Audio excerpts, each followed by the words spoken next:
Okay, so technically the villain of this cartoon is the frog, but like, come on, frogs are cute, they're green, they hop around, they're awesome, and plus, Kermit the Frog is a national treasure, and he's a frog, so like, they can't be all bad, right? Hello everyone, welcome back to SKZ Talks Animation, where I talk about anime, TV shows, cartoons, movies, what I talk about because I love animation with my heart and soul because it's awesome and great. Today, we'll look at one of the more popular Looney Tunes shorts to not include any of the classic characters like Bugs or Daffy. No, this in fact will star a one-time character that, while only being in one short, proved that he is cool, awesome, green, evil, manipulative, and overall a very horrible little amphibian. That's right. Today we're looking at the awesome, well, I wish it was an Oscar-winning classic, the classic short, 1955's One Froggy Evening. Immediately on starting this cartoon, it reminds me of the Bugs Bunny and Tweety show, which is where I saw most of my old Looney Tunes back when I was growing up, and like, that show was amazing, bro. Compilation of an hour of a bunch of shorts.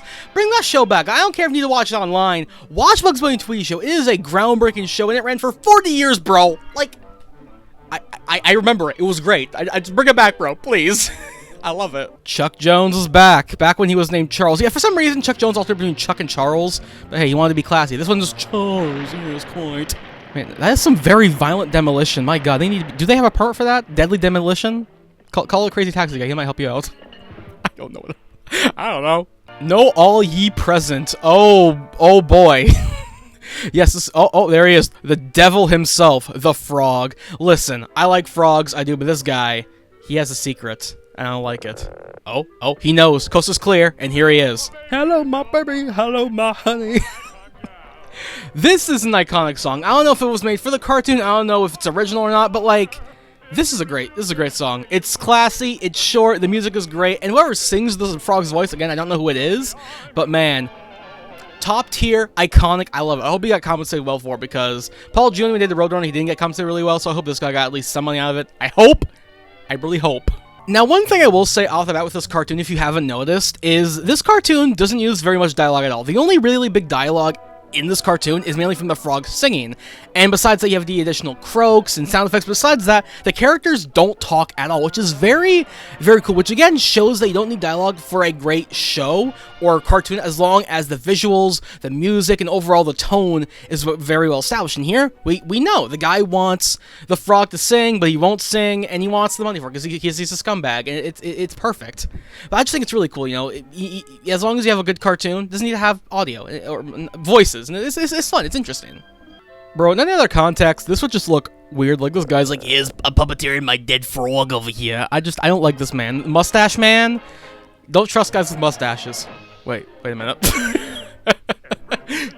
God, that frog is so well animated, bro. Like the animators at Warner Brothers back in the day, and even nowadays, they were so fluent, bro. The animation is so crisp and clean. Like, it did take a few years for them to make a single cartoon back in the 50s and 40s, but damn, just seeing it back on the screen now, all these years later, it is so great. I love animation. I want them to be well compensated. If you're an animator out there, please make sure you get a decent pay, or a livable pay, because, like, animation, I love it, has to be made by humans. Human animation.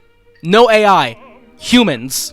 You know, not gonna lie, even though the frog is kind of evil and only sings for him, if I saw a frog singing to me, I'd be like, you know what, I'll keep you as a pet. I like frogs. I don't own one, but like, I like one. Like Kermit the Frog, I like that. God, what a dump, bro. Oh my, oh yeah, he spent his life savings on this frog, somehow. I wouldn't do that. At least keep like $100 for yourself, because back in the time that probably was a lot, but like, bro's putting this all on this one frog. Oh no. I know this is a zoom out of the frog, but just seeing it with like little black pupils is great. It's like Winnie the Pooh frog, like, oh bother, I'm a frog. I'll say this too as well, the backgrounds by Maurice Noble are freaking phenomenal. I know I said it before in another cartoon, but like, the colors are crisp and clear and so awesome. The line work for the buildings, like, they're a bit off kilter, but they work very well, and overall it just works really well. I love this, man. Like, Looney Tunes cartoons are a sight for the eyes, bro. My eyes are eating good tonight. I love it. I might buy Maurice Noble's book, because I know he has one, so, yeah. Oh, no, he's going. He doesn't want to ruin his life opportunity. It's okay, bro. I believe you. The frog is life. Now, while this man is embarrassing himself, one thing I really find interesting in Looney Tunes specifically is the distinction of the franchises, because usually with Looney Tunes back in the old days, you know, they'd have both Merry Melodies and Looney Tunes, and while, you know, some people are like, oh, they're different or the same, they were different at a time, but then they kind of merged together because, you know, what Merry Melodies back in that day was used for mainly Warner's big collection of music, while Looney Tunes was mainly story-focused and character-focused. But then, as they went along, they would kind of meld them together as they got, you know, characters like, you know, Porky Pig and Daffy Duck and Bugs Bunny. Those became the big stars, so they had to make more cartoons based on those characters, and then, you know, they would meld them together. And while, you know, they would still use Merry Melodies for, you know, more musical stuff and, you know, do the one-shot characters, like this is a Merry Melody cartoon, One Froggy Evening.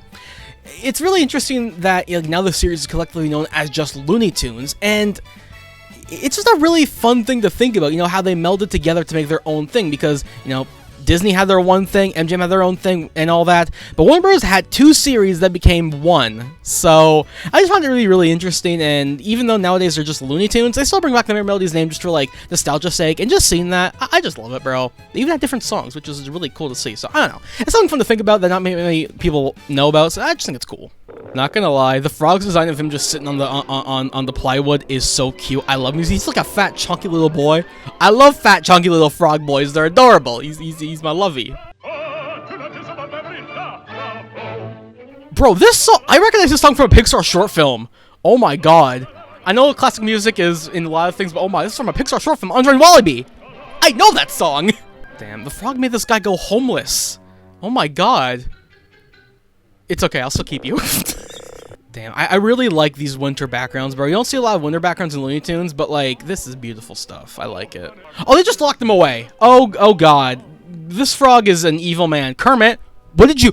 Why did your cousin do this? Answer me! And he will put it away for the next generation of person. Oh, boy. If I found that frog, again, I'd be like, whatever, it's fine. The future! That's almost there. Oh god. Please help me. Yo, it's Elmer Fudd space form. I love him. Now, let's talk about Michigan J. Frog, the main character of this cartoon. Now, off the bat, he's a very, you know, he's a tertiary character. He wasn't used really that often after this short, and, you know, he isn't really used that much at all nowadays. But he's still got a little bit of stuff more than the usual tertiary character, because he only get one short and that's it. But no, Michigan got a few other things. I mean, he got a sequel short, Another Froggy Evening in the 90s. He had cameoed in a few video games. He was a cameo in friggin' Looney Tunes Back in Action, but by far I think what people remember him most for, oddly enough, is being the host of Kids WB.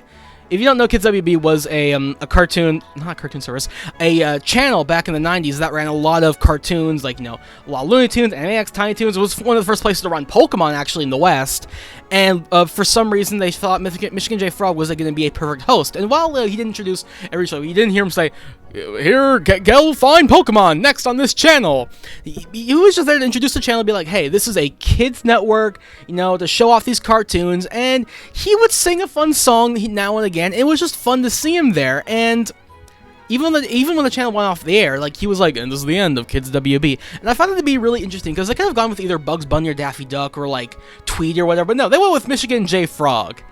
Which, honestly, looking back, makes little to no sense, but hey, he's a showman, he's a cool guy, even though if he is manipulative in this cartoon. Just seeing a frog here, you know, just going for that network was really cool. It makes me miss the days of, you know, commercial bumpers and all that. My god, I miss commercial bumpers so much, but you know what? We can look back on it as great animation, great stuff, and hey, at least we can know that Michigan J. Frog was in the same area as Ash Ketchum from Pokemon. That there is crazy enough that I really, really like, and overall, man, the host of Kids WB, I freaking love this guy. And now he will torture another generation of souls for the rest of his life. This frog is evil. This honestly seems like a Daffy Duck scheme, honestly. Like, Daffy Duck might be like, hey, yes, I'll get this frog, and I'll do it.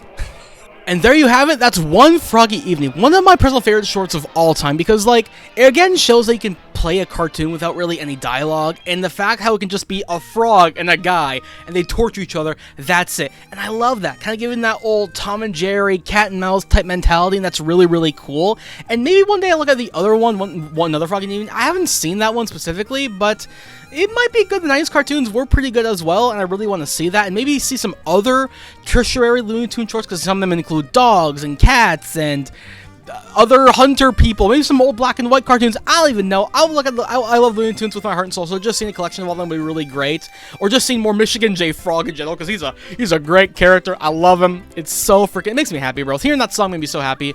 But yeah, there we go. Michigan J. Frog, One Froggy Evening, great short, love it. Chuck Jones did it again. I love it. And man, it's a great time. But if you excuse me, I gotta go find Kermit the Frog family, because they owe me money, right?